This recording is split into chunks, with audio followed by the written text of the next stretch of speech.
Hello everyone, welcome back to our YouTube channel.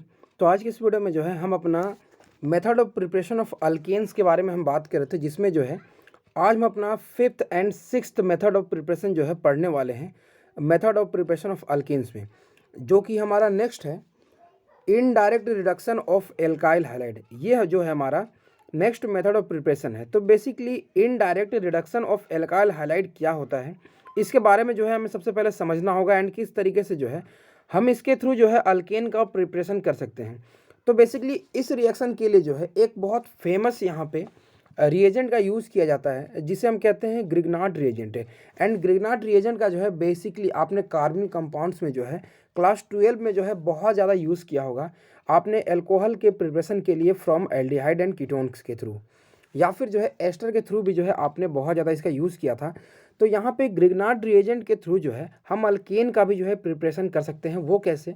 तो यहाँ पे आपको एक चीज़ बताऊँ मैं, ग्रिग्नार्ड जो रिएजेंट होता है बेसिकली होता है आपका RMgX। इसे जो है हम बेसिकली ग्रिग्नार्ड रिएजेंट कहते हैं, जिसमें जो है R के ऊपर पे एक नेगेटिव चार्ज एंड Mg के ऊपर में जो है एक पॉजिटिव चार्ज जो है प्रेजेंट होता है। और इसका दो फंक्शन होता है। सबसे पहला जो फंक्शन होता है ये एक्ट एज ए बेस की तरह एक्ट करता है, एंड दूसरा जो है ये आपका एक न्यूक्लियोफाइल की तरह जो है एक्ट करता है, जिसके बारे में जो है आपने कार्बनिक कंपाउंड्स के रिएक्शंस में पढ़ा है, जिसमें आपने न्यूक्लियोफाइल की तरह एक्ट करके जो है अल्कोहल का फॉर्मेशन किया था। बट ऑलवेज एक बात याद रखना, जो ग्रिग्नार्ड रिएजेंट होता है इसका जो सबसे पहला जो फंक्शन होता है वो एज ए बेस की तरह जो है इसका एक्ट करना होता है। तो बेस के जैसा एक्ट करे, तो बेस के जैसा एक्ट करने से इसका क्या होगा कि ये आपका एक एसिडिक हाइड्रोजन को जो है एब्स्ट्रैक्ट कर सकता है। एक एसिडिक हाइड्रोजन क्या कर सकता है? एब्स्ट्रैक्ट कर सकता है। मतलब किसी भी रिएक्शन में अगर एसिडिक हाइड्रोजन इसे दिखता है तो सबसे पहले जो है वो उसके तरफ में जाएगा। आफ्टर दैट जो है ये फर्दर कुछ और रिएक्शंस करने की कोशिश करेगा।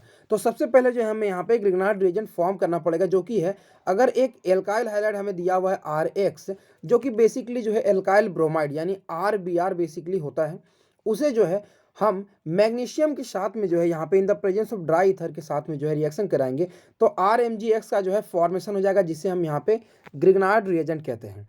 अब नेक्स्ट स्टेप में क्या होगा, ये जो RMgX है, तो मैंने बोला कि ये जो ग्रिग्नार्ड रिएजेंट है वो बेस की तरह सबसे पहले जो है आपका एक्ट करेगा। तो R के ऊपर में क्या होगा, एक नेगेटिव चार्ज प्रेजेंट होगा, और हमने जो है इसे वाटर दे दिया तो वाटर के पास में जो है एक एसिडिक हाइड्रोजन प्रेजेंट होगा। तो सिंपली जो है इस एसिडिक हाइड्रोजन को एब्स्ट्रैक्ट करने के बाद में जो है RH का जो है ये फॉर्मेशन कर देगा।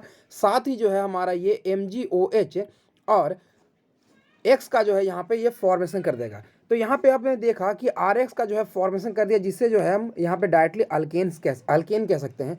जैसे अगर हमने यहाँ पे मान लो CH3 MgBr अगर हमने ले लिया यहाँ पे और उसे हमने वाटर से ट्रीट कर दिया तो क्या फॉर्म होगा, तो बेसिकली वो CH4 का फॉर्मेशन करेगा, बिकॉज CH3 एक हाइड्रोजन ले लेगा तो CH4 का जो है वो फॉर्मेशन कर देगा। दूसरा अगर आप बात करोगे यहाँ पे, मैंने तो एक एग्जांपल लिया है, दूसरा हम ले सकते हैं CH3 CH2 और उसके बाद में जो है MgBr अगर हम ले लेंगे उस केस में, और उसे फिर से जो है हम वहाँ पे वाटर दे देंगे तो यहाँ पे रिएक्शन होगा क्या, ये जो सेकंड वाला कार्बन है यहाँ से जो है OH से जो है एक एसिडिक हाइड्रोजन एब्स्ट्रैक्ट करेगा और CH3 एंड CH3 यानी इथेन का जो है ये फॉर्मेशन कर देगा। तो इस तरीके से जो है हम ये रिएक्शन को जो है कर सकते हैं, जिसमें हमने अल्केन का जो है यहाँ पे बेसिकली प्रिपरेशन किया है। अब दूसरा हमारा मेथड ऑफ प्रिपरेशन है यहाँ पे decarboxylation of carboxylic acid salt. मतलब कार्बोक्सिलिक एसिड के सॉल्ट्स को जो है किस तरीके से हम डीकार्बोक्सिलेशन करके जो है अल्केन का फॉर्मेशन कर सकते हैं। तो बेसिकली ये रिएक्शन जो है बहुत ज़्यादा इंपॉर्टेंट रिएक्शन होता है अल्केन की प्रिपरेशन के लिए। जब हम सोडियम सॉल्ट ऑफ कोई भी एसिड को लेते हैं in the presence of NaOH and CaO, तब ये जो हमारा रिएक्शन करके जो है एक अल्केन का फॉर्मेशन कर देता है। और वो बेसिकली अल्केन वही होता है जो हम R ग्रुप के रूप में जो है CONA ग्रुप को हटा करके जो कार्बन हमारा यहाँ पे बचता है वही हमारा यहाँ पे अल्केन फॉर्म करता है। जैसे यहाँ पे एग्जांपल देखो CH3CONA लिया हुआ है, तो इसमें एक कार्बन CH3 है एंड उसके बाद में COONA जो आपने यहाँ पे लिया हुआ है, तो इसे जो है आपको हटा देना है। बचा यहाँ पे सिंपली क्या बचा, यहाँ पे हमारा है CH3। ये CH3 सिंपली एक हाइड्रोजन ले लेगा और हमारा CH4 का जो है फॉर्मेशन कर देगा। सिमिलरली अगर आप यहाँ पे ले लो CH3 देन CH2COONA अगर आप यहाँ पे ले लेते हो और इसे आप NaOH दे दो, तो ये क्या फॉर्म करेगा, ये फॉर्म करेगा CH3 एंड CH3 यानी इथेन का जो है ये फॉर्मेशन कर देगा। तो इस तरीके से जो है रिएक्शन हमारा ये प्रोसीड करता है, ठीक है।